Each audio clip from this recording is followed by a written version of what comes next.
Good morning, MC here. Day 2 of this little garden shed build. And I've got kitties trying to drink my coffee. Go away. Today I'm going to be trying out a new purchase, Houdini holsters. Seen Christian Grist do a demo on their product, so I picked up one.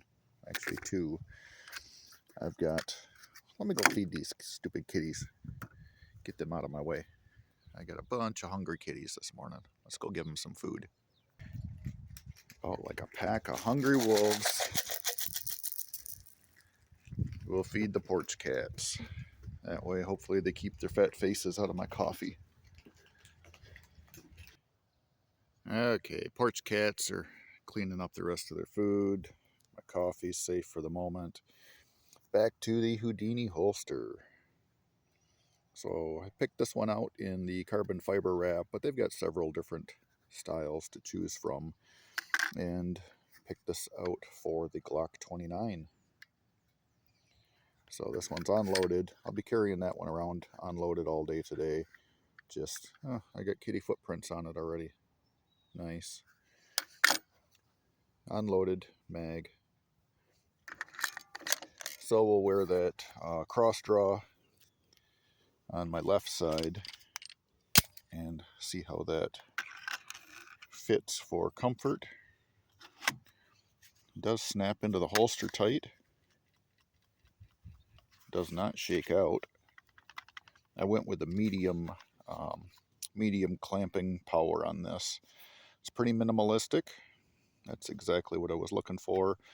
This is their Breakout 2 model. I've got the Breakout 1 to test on another product review. The Breakout 2 has these metal clips, a little engraving laser on there to get that product placement. And they are adjustable with these Houdini 2, so you can get a little cant. If you don't like the angle, you can adjust that. Seems nice, smooth, rolled edges. Time ultimately is going to tell how it holds up, but so far looks like it's a pretty secure setup. It is thin. That's exactly what I was looking for. So check them out. Houdini holsters, U.S. company, veteran owned, North Carolina, I believe. Anyways, back to the post layout. So we have a pile of 6x6s and 4x6s still to plant. So I'm going heavy on the posts on the west wall. So 6-foot center, 6-foot center, 8-foot center. Then these are going to be a little odd. Basically, it's going to be 10 foot across, post in the middle. So it ends up with a 5 and a 5, and then back to 8 again, and then a 6 and a 6. So this will be the west wall. Give that extra strength, being that gable side. And then other than that, it basically 8-foot centers down the side.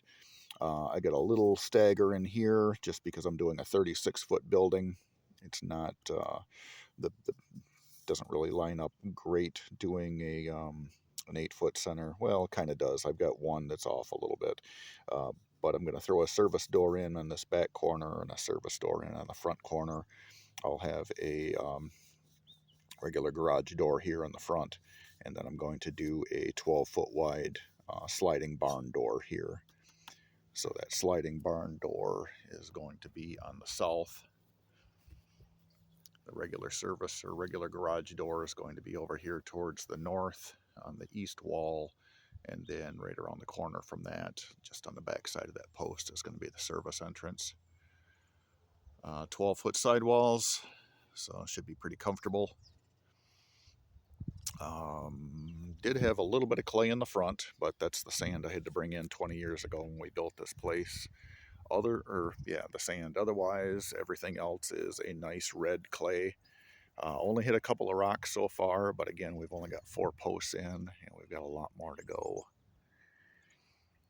So I got a couple of metal stakes in the back, starting my layout of that back wall. I'll probably grab post hole digger, just do a little index. So once we get another helper here with running that machine with the auger, we can go to town laying stuff in. And then these posts, they're setting on a concrete puck. So that concrete takes the weight of the post, kind of helps spread some of the weight out over the footprint.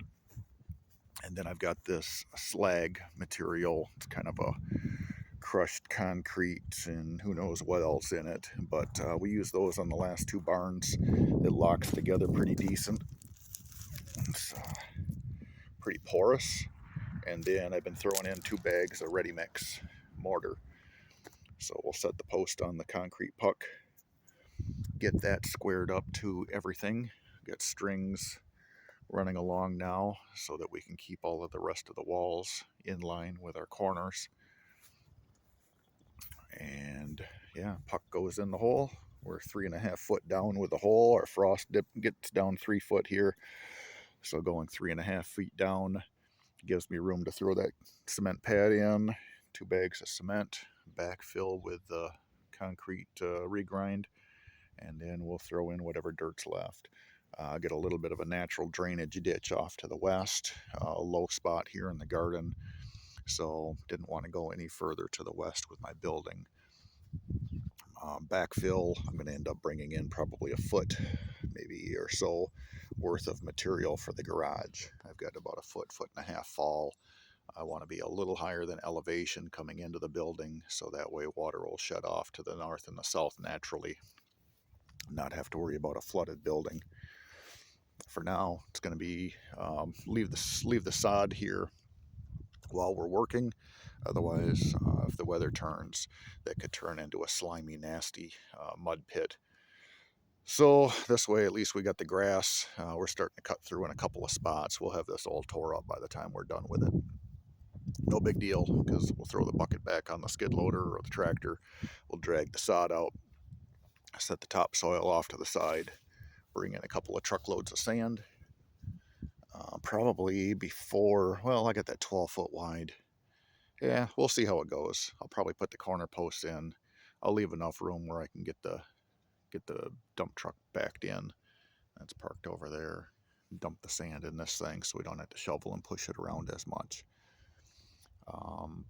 Trusses are still, I think, about 3 weeks out from getting built. So timing wise, should have all of the materials I need to get the post set, get the purlins on, get my top plates across, supported, and then once the trusses arrive, then we'll swap over. We've got a jib set up for this JCB, this little telehandler.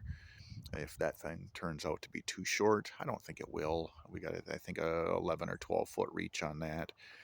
Otherwise, I've got a friend around the corner with a 6-ton Skytrack, and that's got a pretty decent boom. I think a 30-foot reach on that. Maybe it's not 30. Anyway, that's got a substantially longer mechanism. Neighbor guy just got this little skid loader rolling, so he's been helping out, so really appreciate his help. So yeah, scoop up the ballast with that machine for hauling the pallets around, that machine for digging the holes, and got plenty of equipment sitting out here. Oh yeah, then my little tractor parked over here, keep the cats entertained and haul the hand tools in and out each night.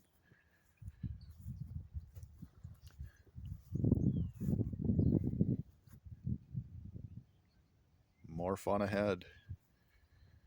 So yeah, like I said, we'll throw this Glock 29 on the hip all day today, wear that empty, unloaded, just to test out this holster. But so far, looks like a solid build, but time on your side is gonna pan that out for certain. So appreciate you watching.